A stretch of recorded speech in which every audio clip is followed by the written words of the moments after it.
আমি সঙ্গীতা।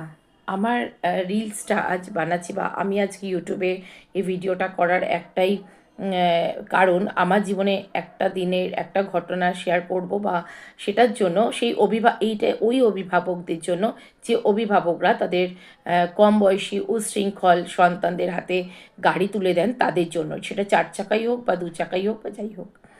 তো যাই হোক, ওই পেরেন্টসদের বা আমি এটা বলতে চাই, যখন আপনারা আপনাদের সন্তানদের সুবিধার্থে বা তাদের ভালো লাগা আবদার মেটানোর জন্য তাদের হাতে গাড়ি তুলে দিচ্ছেন, অন্তত এতটুকু শিক্ষা দিয়ে তুলে দেন যে তুমি যখনই গাড়িটা নিয়ে রাস্তায় বেরাবে একদম সেফ ড্রাইভ করবে।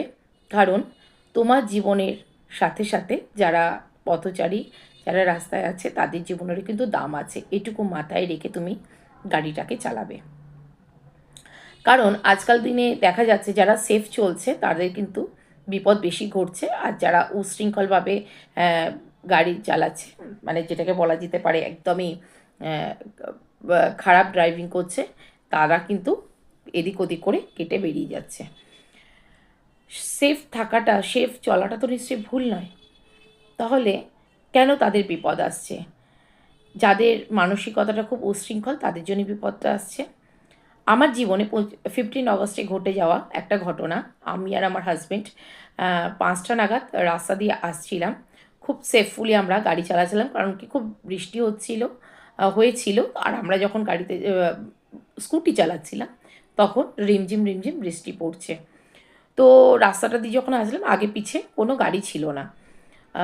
যথারীতি যখন মাঝখান দিয়ে আসে, যেহেতু কাদা আছে রাস্তার সব দিকেই সর্বত্র, মাঝখান দিয়ে আসছিলাম এবং 40 নিচে আমাদের স্কুটিটা ছিল। আস্তে চালাচ্ছিলাম। পিছন থেকে একটা গাড়ি হর্ন দেয়। খুব স্পিডে ছিল গাড়িটা, হর্ন দেয়। তো হাজব্যান্ড থোড়া সাইড করে আসতে গেছে। একটুখানি সময় লেগেছে, 40 নিচে যেহেতু ছিল স্পিডে নেয়নি। কারণ কি রাস্তাটাতে একটু কাদা কাদা ছিল, স্লিপি ছিল, ও সাইড হয়ে এসছে। সবারই সেটাই করা উচিত।